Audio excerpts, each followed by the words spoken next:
Hello guys, welcome to my channel. Today we will be continuing the remaining part of the vasculitis. As in my previous video, part 1 of the vasculitis, we ended till the medium vessel vasculitis. We watched all the types of vasculitis till the medium vessel and we understood what vasculitis is, what are its clinical presentation.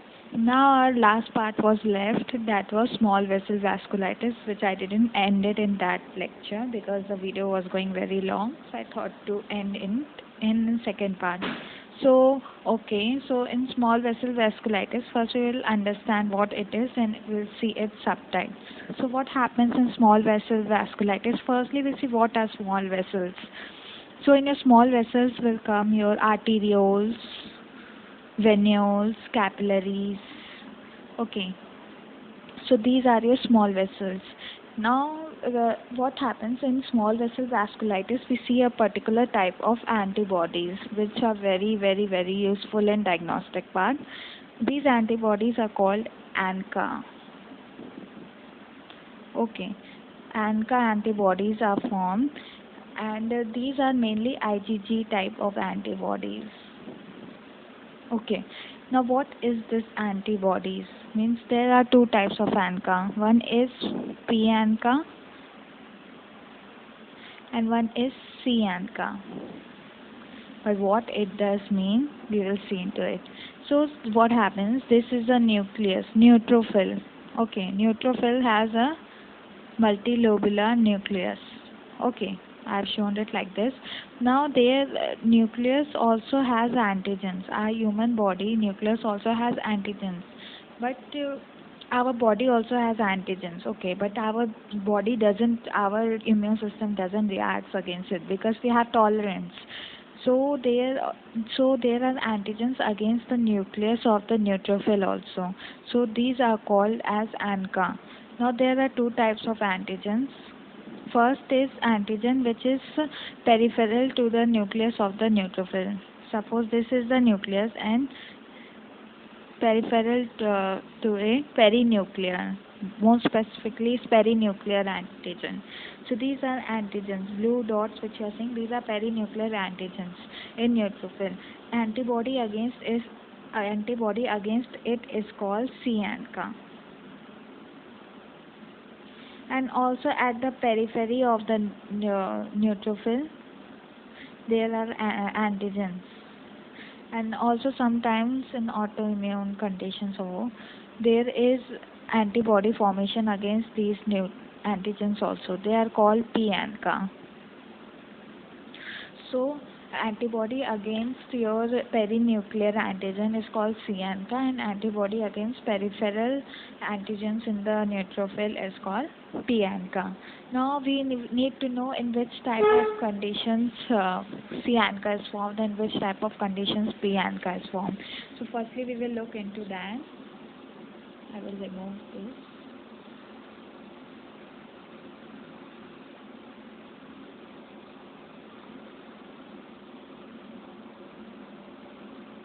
Okay, so in which condition C-ANCA is formed and which condition P-ANCA is formed. This is very important. You need to remember.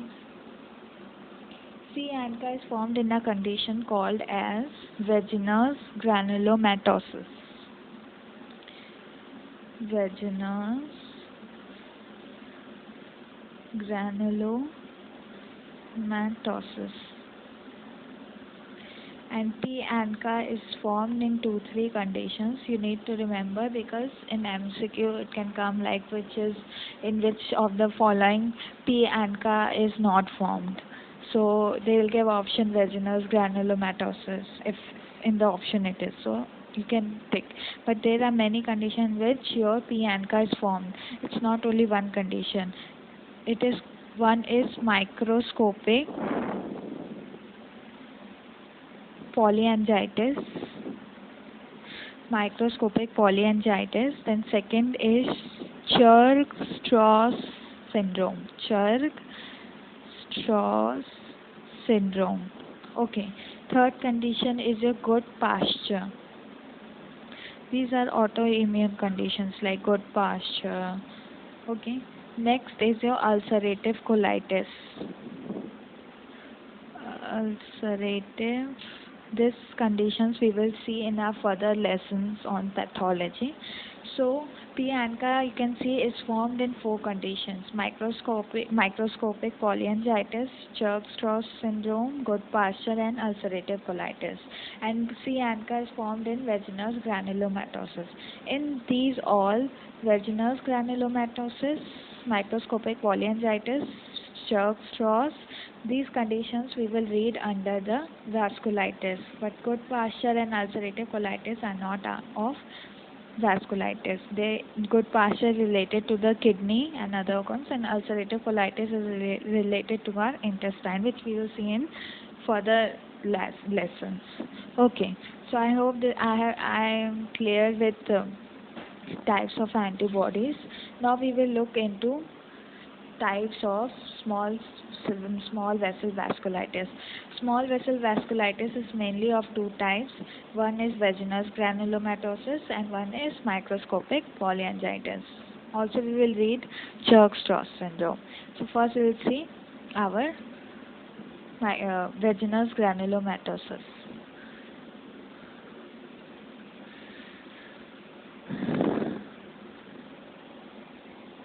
Okay. So vaginous granulomatosis. Again, by the name you can know that there is formation of granuloma. So necrotizing granulomas are formed in it. Necrotizing granulomas are present. Okay. And very important in this type of vasculitis is the organs which it affects. Very easy to remember, but must to remember. You can draw a triangle and remember it as RUL. R for renal or kidney. L is upper respiratory tract or nasopharynx. And L is lungs. Okay, so mainly these three organs are affected in your vaginous granulomatosis. You can remember by one more form. This is the triangle form where you can remember RUL. Another is by shape of C. Our body is like this. Okay. So draw a C. C is showing that this part is your upper respiratory tract, this is your lungs, and this part is your renal. So draw a C and you can remember by this also. So you can, for your remembrance, you can say it is a C disease. So by C you can remember. Okay, now we will see what are the clinical manifestations in this disease. So firstly I said that necrotizing granulomas are formed in this case. So in kidney, as I told you, this is a small vessel. So kidney, you know that glomerulus is made up of small vessels, that is capillaries. So in kidneys, what you will see? So in kidney, you will see glomerulonephritis.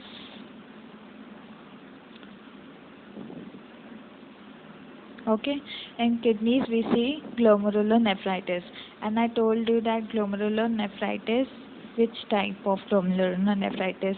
When we will read kidney section, kidney pathology, renal pathology, we will see glomerulonephritis also different types. So in this we see crescentic glomerulonephritis. Crescentic glomerulonephritis. Okay, crescents are formed in this type of glomerulonephritis, and then this is the kidney manifestation. What we see in upper respiratory tract. Now you know upper respiratory tract is made up of ear, nose, and throat. Okay. So in ear, what we see?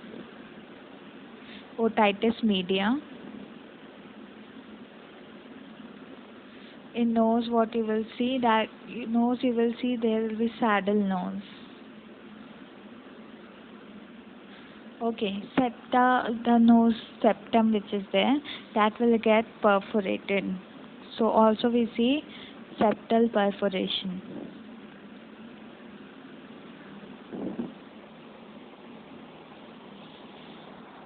Okay, next comes your throat.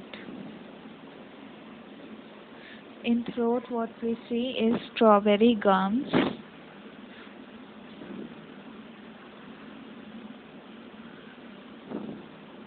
and subglottic stenosis. Just below the vocal cords, there will be inflammation. That is called subglottic stenosis.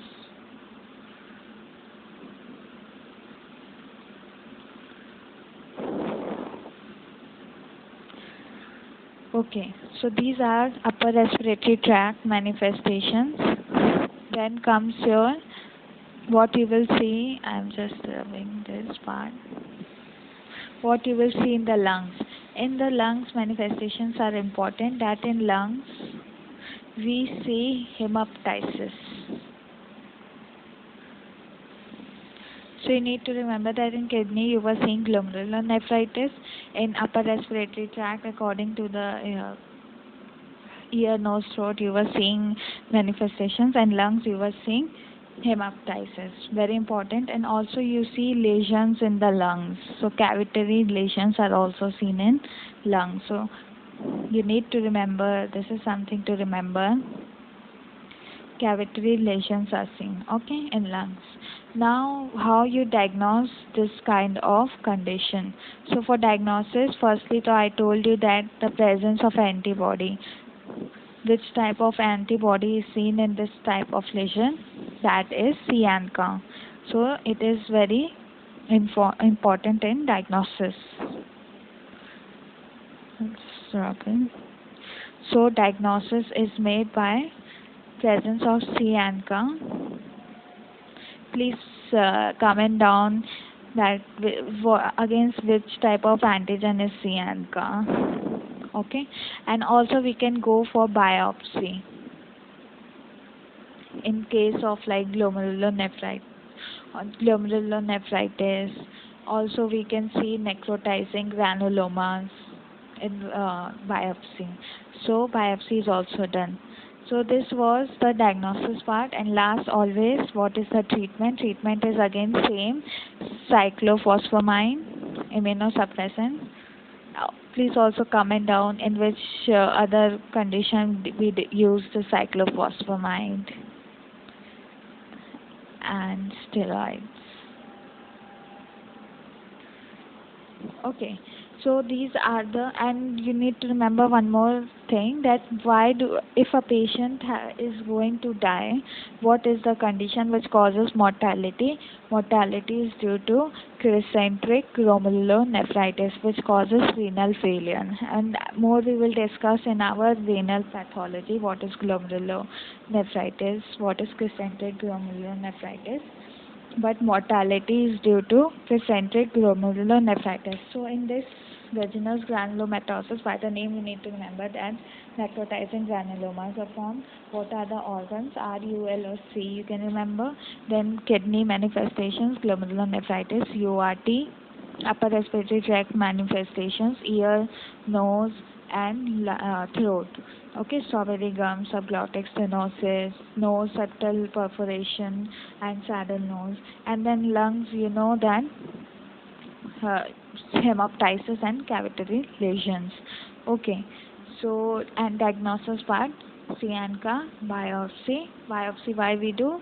And because to see the granulomas, large necrotizing granulomas. Okay, and treatment part. So this completes our vaginals. Now we will move to microscopic polyangiitis. So yeah, microscopic polyangiitis, again the name says poly means many vessels are affected. Okay, now there is a difference between polyangiitis. Now there is a difference between polyangiitis, polyarthritis nodosa, PAN, and your microscopic polyangiitis. Okay, so we will read that difference. Polyarthritis nodosa, PAN, and microscopic polyangiitis, MPN. Okay, now because both are poly, so many vessels both, but some differences are there. In microscopic polyangiitis, first point you need to remember that small vessels are not involved, In this, small vessels are involved.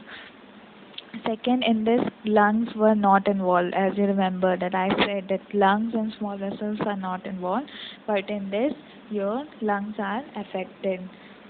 In this, kidney was involved. Here also kidney is involved, but here we don't see glomerulonephritis. But what do we see? Please comment on the comment section. And in MPA we see glomerulonephritis. So here I'll tell you, here in this kidney we see microaneurysm formations but not glomerulonephritis.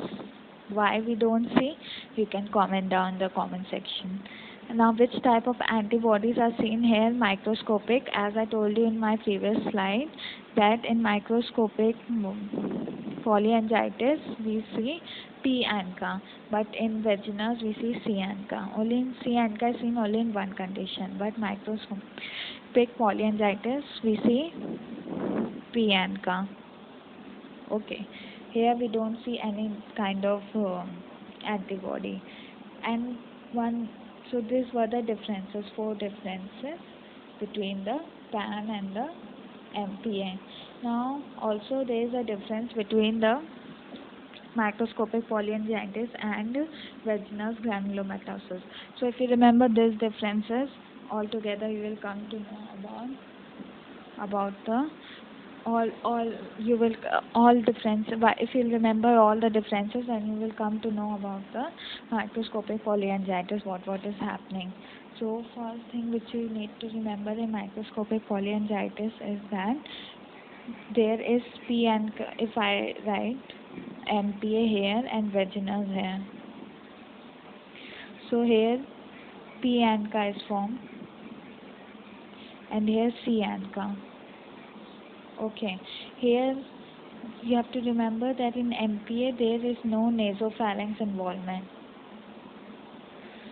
Your upper respiratory tract, URT, is not involved, but here it is involved.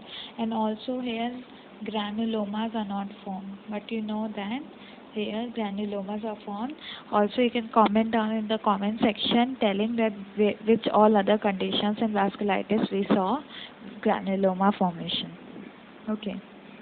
Now comes, these are the differences between MPA and vaginous and PAN.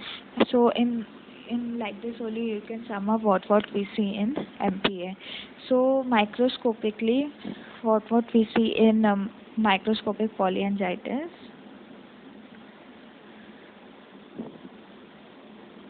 See, in microscopically, like we read in PAN that it was early stage, late stage. Here we don't see anything like that. Early stage, late stage, nothing is seen. Neither granulomas are seen. Granuloma is also absent. Okay, so we don't see anything. So here microscopically we'll see same stage of inflammation affecting vessels. Means inflammation will be in same stage, not early stage, late stage. Okay, and also you need to remember the treatment part of it. Treatment is against steroids. So this was microscopic polyangiitis, where you need to remember that small blood vessels are affected with no granuloma formation. First difference, P ANCA is present. Second point. Third point, that glomerulonephritis is seen in kidney. All I think so it covers in short about your microscopic polyangiitis. Now next important is a Churg-Strauss syndrome. Okay, now I will be telling you about two pathologies in vasculitis, that is Churg-Strauss and Hinoch-Schönlein purpura. These two are also important. Okay, so first we will be looking into Churg-Strauss syndrome. Churg-Strauss syndrome is, you need to firstly remember that patient who will come, he will be having history of asthma.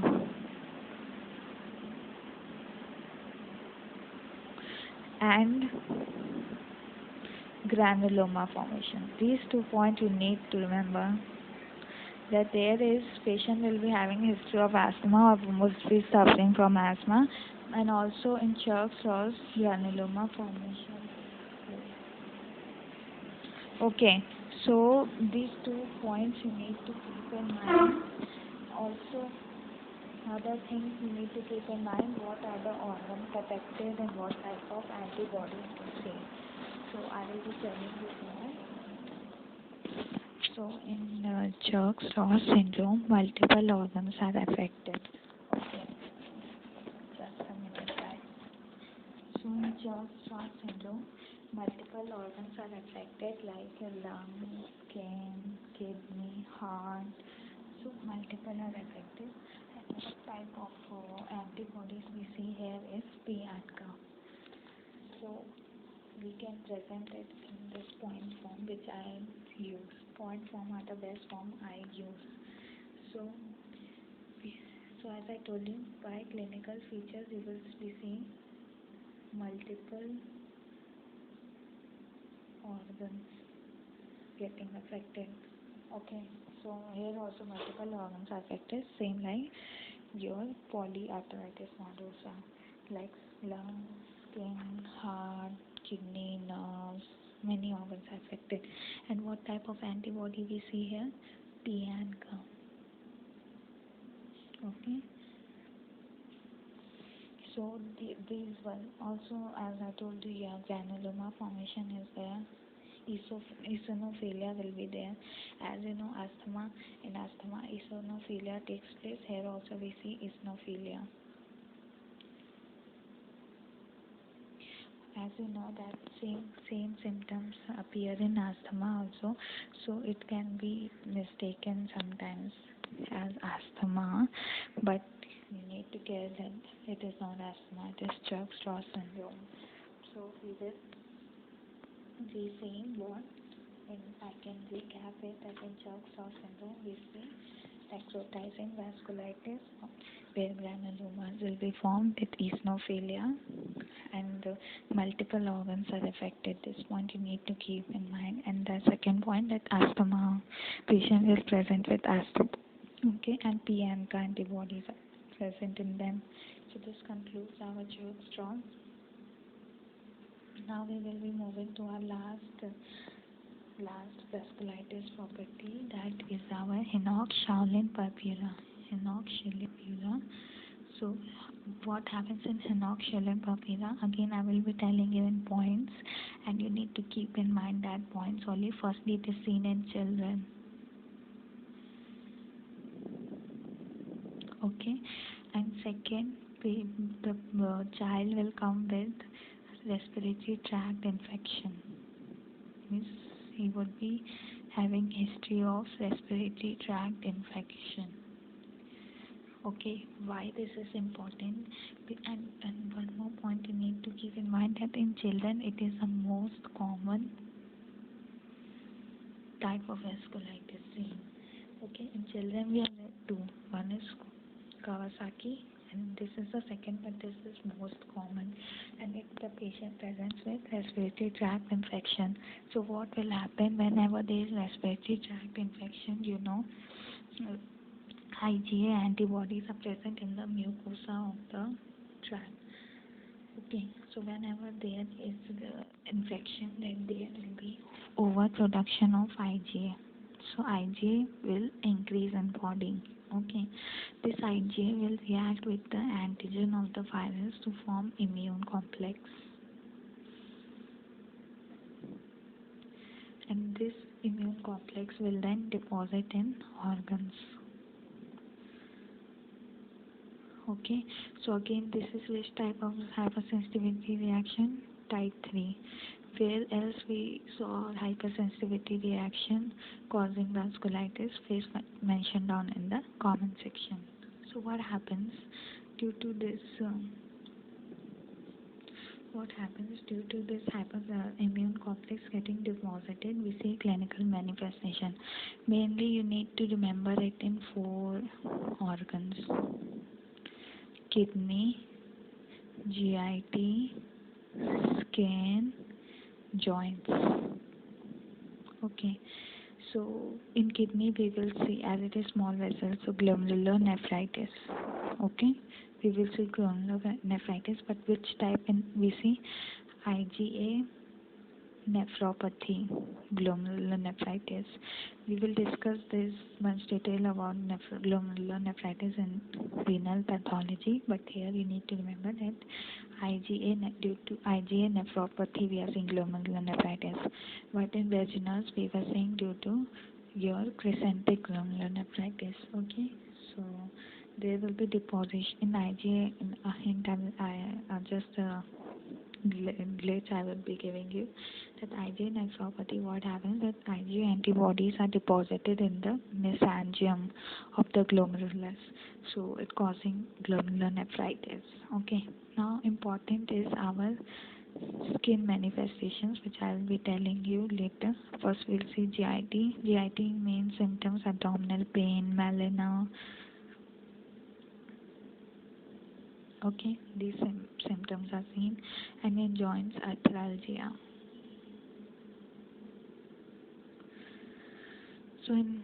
So now we will see skin manifestations, which is the most important.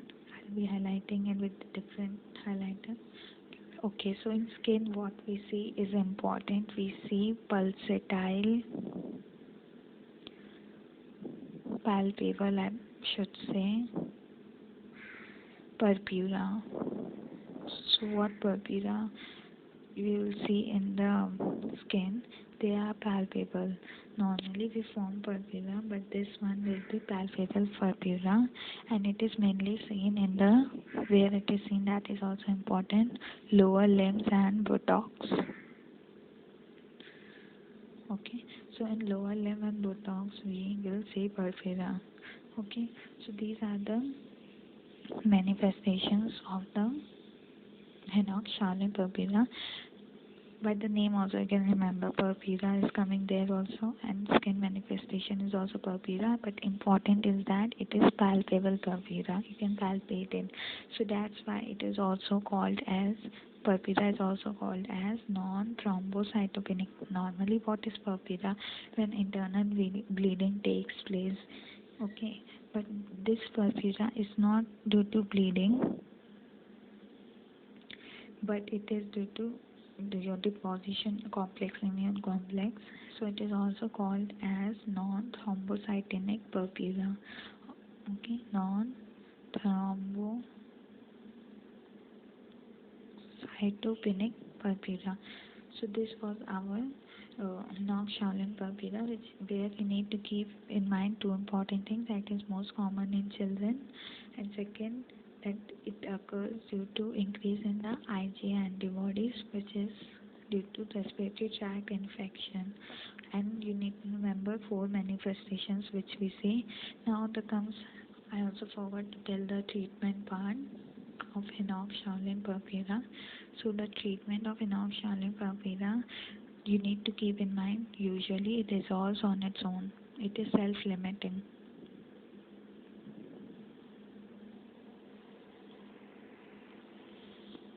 But if it doesn't resolve, then we give steroids. So, but you need to give it resolves on its own. So this was my remaining part on the vasculitis, and here we finish vasculitis. I hope you enjoyed the lesson with me. I hope, and also hope that you understood well. Anything which you want to, any queries, you can comment on the comment section. I will be seeing and teaching you. And thank you so much, and please do not forget to subscribe if you are liking my videos, and meet you in the next lesson. Thank you.